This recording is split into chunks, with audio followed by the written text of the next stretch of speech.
اس عام مسلمان کے اذان دینے کے معاملے کو متنازع کون بنا سکتا ہے؟ میری تو سمجھ سے باہر ہے. آپ 2 منٹ کے لیے چھوڑ دیں کہ بیرسٹر شہزاد اکبر صاحب نے کال دی ہے یا کسی اور نے کال دی ہے, what ever the case it is, کوئی شخص اگر گھر کی چھت کے کھڑے ہو کر اذان دیتا ہے تو اس میں قباحت کیا ہے؟ میرا سوال ہے, یہ کوئی اس کے اوپر جواب دینا چاہے تو دے سکتا ہے جناب. اس کے علاوہ جی چیف آرگنائزر پنجاب عالیہ حمزہ ملک صاحبہ کہتی ہیں 20 ستمبر کو رات 9 بجے اس اذان کے ذریعے ظلم, ناانصافی اور جبر کے خلاف اپنی درخواست اپنے سونے اللہ رب العزت کے حضور پیش کریں.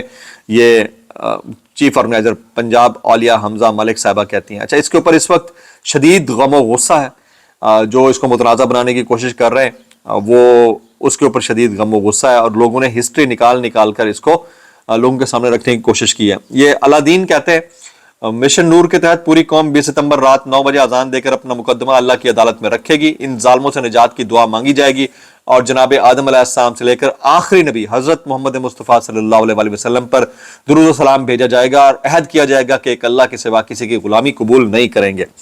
بہت سارے ہمارے دوست ہیں جو اس کے اوپر کامنٹس کر رہے ہیں, لیکن سوال صرف یہ پیدا ہوتا ہے کہ اس پوائنٹ آف ٹائم کے اوپر اس کو متنازع بنانے والوں کو اصل میں اس سے فائدہ کیا ہوگا؟ یہ وہ سوال ہے جس کا جواب شاید تاریخ ڈھونڈتی رہے گی. جناب رات گئے جو ہے ایمان حاضر مزاری صاحبہ کے گھر کے اوپر جو ہے وہ چھاپا مارا گیا. ایمان مزاری اور ان کے شوہر ہادی چٹھا کے گھر رات 1 بجے اسلام آباد پولیس کا گرفتاری کے لیے چھاپا. ایمان مزاری اور ہادی چٹھا گھر میں موجود نہ ہونے کے باعث گرفتار نہیں ہو سکے. گزشتہ روز اسلام آباد کے صدر کی مدیت میں مقدمہ درج ہوا تھا. اچھا, لاہور ہائی کورٹ میں حسان نیازی کی ملٹری کورٹ سے سزا سے متعلق تمام تفصیلات لینے کے لیے اعتراضی درخواست سماعت کے لیے مقرر کر دی گئی. جسٹس شہباز رضوی صاحب کی سربراہی میں 2 رکنی بینچ اعتراضی درخواست پر 23 ستمبر کو سماعت کرے گا. عدالت نے اعتراض پر وفاقی حکومت کے وکیل کو ہدایت لے کر پیش ہونے کا حکم دے رکھا ہے. رجسٹرار آفس نے درخواست پر متعلقہ فورم پر رجوع نہ کرنے کا اعتراض عائد کیا تھا. اچھا, میرا سوال جو ہے ہمارے جو لیگل فٹرنیٹی ہے اس کی ایلیٹ سے بھی ہوگا, جیسے چیف جسٹس آف پاکستان یا آفریدی صاحب سے, جسٹس منصور علی شاہ صاحب سے, جسٹس اطہر من اللہ صاحب سے, جسٹس بابر ستار صاحب سے, جسٹس سردار اعجاز اسحاق خان صاحب سے, جسٹس طارق محمود جہانگیری صاحب سے, جسٹس سمن رفت امتیاز صاحبہ سے, جسٹس عائشہ ملک صاحبہ سے, جسٹس محسن اختر قیانی صاحب سے آپ انلائٹن کیجئے کہ اذان دینے میں کیا متنازع فعل ہے جس کے اوپر اتنا بڑا تنازع کھڑا کرنے کی کوشش کی جا رہی ہے. اچھا, پاکستان اور سعودیہ کی جو ڈیل ہے سیکیورٹی فراہم کرنے کی حرمین الشریفین کو, اس کے اوپر بہت سارے ہمارے دوست کامنٹ کرتے ہیں. لائک عامر سعید عباسی کہتے ہیں کہ پاکستان نے یہ کنفرم کیا ہے کہ نیوکلیئر پروگرام سعودی عربیہ کی حفاظت کے لیے اویلیبل ہوگا, ان کے دفاعی نظام کی حفاظت کے لیے اویلیبل ہوگا.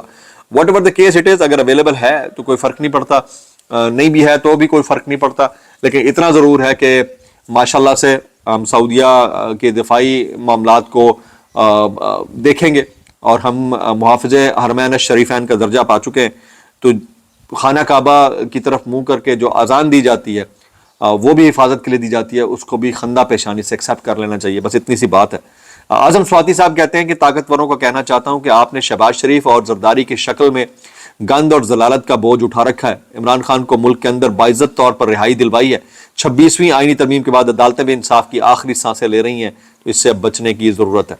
ہمارے دوست صدیق جان کہتے ہیں آزانے دینے کا وقت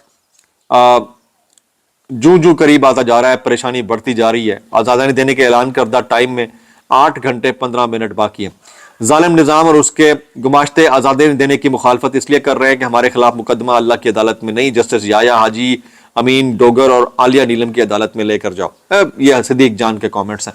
اس کے علاوہ بہت سارے ہمارے دوست اس کے اوپر کامنٹس کر رہے ہیں. میں ان کے ٹویٹ شیئر کرنا چاہوں گا اس ڈسکلیمر کے ساتھ. اگر آپ کو میری بات بھی لکھتی ہو معذرت, زیادہ بھی لکھتی ہو انتہائی معذرت, اور زیادہ بھی لکھتی ہو سانو کی کیسے کر لیتے ہو یار. یہ علاؤدین بڑے فیمس بلاگر ہیں, کہتے ہیں جس کے سامنے میری یہ پوسٹ آ رہی ہے آپ سے گزارش ہے کہ مشن نور پر ٹویٹس کریں, کل رات تک کرتے رہیں. دنیا کی تاریخ میں یہ ایک ریکارڈ بننے جا رہا ہے کہ جب پورے ملک کی عوام اپنے ظالموں اور حکمرانوں سے نجات کے لیے ایک زبان ہو کر خدا کو پکارے گی, اور مجھے اس ذات پر یقین ہے کہ وہ ہماری فریاد سنے گا اور ہمیں اکیلا نہیں چھوڑے گا. اب اس کا آپ نام کوئی بھی رکھ لیں, بہرحال پرٹیکولرلی یہ ایک آزان دینے کا موو ہے اور کوئی بھی دے سکتا ہے. میرا نہیں خیال کہ اس کے اوپر کوئی قدغن ہونی چاہیے. جناب نجم سیٹی صاحب کہتے ہیں طالبان گھاس کھا لیں گے مگر بگرام بیس امریکہ کو نہیں دیں گے. سوال ہی پیدا نہیں ہوتا کہ پیسہ لے کر بگرام بیس امریکہ کو دے دیں, یہ بھول جائے امریکہ. یہ نہیں ہوگا. طالبان کے لیے پیسہ اور ڈپلومیسی کوئی خاص اہمیت نہیں رکھتی. میں پھر وہی کہہ رہا ہوں کہ مجھے سمجھ نہیں آتی کہ ہم کس بلاک میں، ہم ٹرمپ کے ساتھ ہوں گے، ہم چائنا کے ساتھ ہوں گے، اور ٹرمپ جو بگرام بیس لینا چاہتا ہے چائنا کے نیوکلیر پروگرام کو ٹارگٹ کرنے کے لیے، ہم اس ساری سچویشن میں سینڈوچ تو نہیں بنیں گے کہیں. میں اتنا کہنا چاہوں گا کیسے کر لیتے ہو یار. صابر شاکر کہتے ہیں اذان سے ڈرتے ہیں، اور یہ ہم بھی مستقل کہہ رہے ہیں جناب. اچھا جناب کیا نام ہے ان کا، سہیل وڑائچ صاحب، یہ کہتے ہیں دلچسپ بات یہ ہے کہ بشرا بی بی این کی بڑی فین تھیں، اور وہ عمران، عثمان بزدار، صدر عارف الوی اور گورنر سندھ عمران اسماعیل کے این کو اپنی حکومت کا محافظ سمجھتی تھی، مگر وہ بھول گئی کہ اسی این کا عاصم اصل محافظ تھا، کیونکہ اسی نام کے لفظی مطلب ہی محافظ ہیں. سہیل وڑائچ کا کالم گڈی چڑھ گئی ہے. اچھا گڈی چڑھ گئی ہے، گڈی چڑھ گئی، what ever the case it is. میں اتنا کہنا چاہوں گا کہ سہیل وڑائچ صاحب کالم لکھ کیسے رہے ہیں بھائی؟ ان کے کالم کے اوپر اتنا بڑا اعتراض آیا تھا تو ان کو کیوں نہیں آف رائٹنگ کیا گیا یا آف ایئر کیا گیا؟ میں حیران ہوں اس بات کے اوپر. مطلب باقی پھر 32-35 جو ٹاپ ناچ اینکر ہیں ان کا کیا قصور تھا بھائی؟ جب ان کو اگر کرانا تھا تو ان کو بھی کرانا چاہیے تھا حکومت کی طرف سے. میں آگے چلتا ہوں جی. یہ متی اللہ جان صاحب کہتے ہیں پاکستان کی تاریخ میں یہ پہلی بار ہوا کہ ایک جج کو کام کرنے سے روک دیا گیا اور وہ خود چل کر ایک عام شہری کی طرح سپریم کورٹ کے داخلی راستے پر شناختی کارڈ جمع کروایا، انٹری پاس لے کر اندر جا کر اپنی درخواست جمع کرائی. اس سے بڑھ کر اور ڈیبیٹ کیا ہو سکتی ہے؟ میں اتنا کہنا چاہوں گا کیسے کر لیتے ہو یار. عمران ریاض کہتے ہیں جو مولوی تاریکی کے دباؤ پر مشن نور کے خلاف فتویٰ دے گا اس کی ساکھ تباہ ہو جائے گی. مشن نور کسی سیاسی مقصد کے لیے نہیں بلکہ ظالم حکمرانوں کے جبر کے خلاف اپنے رب کو پکارنے کا عمل ہے. ہوتا ہوگا ماضی میں، آپ کسی بھی ہسٹوریکل ایونٹ سے اس کو جوڑنا چاہیں جوڑتے رہیں، کوئی فرق نہیں پڑتا.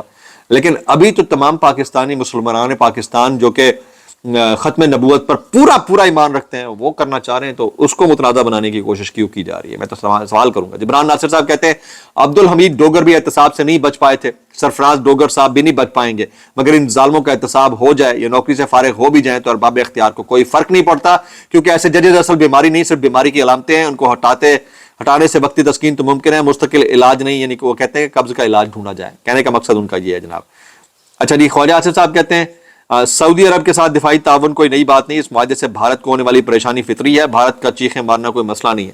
ہم دفاعی تعاون ان کے ساتھ کریں اور ہمیں اس کے اوپر فخر بھی ہے، لیکن ہمارے جو کچے کے اندر 2 نمبری ہو رہی ہے اس سے اس کو آزاد کرایا جائے، کچے کے علاقے کو، اور پھر ہمارے ہاں جو سیکورٹی لیپسز ہیں ان کو بھی کور کیا جائے، تو ہم زیادہ خود مختار قوم بن کر ابھر سکتے ہیں. تو ہمیں یاد رکھیے گا میکسیمم کامنٹس کرنے ہیں، میکسیمم کامنٹس مشن نور کو لے کر یا تکبیر والے یا اذان والے مشن کو لے کر. السلام علیکم ورحمۃ اللہ وبرکاتہ.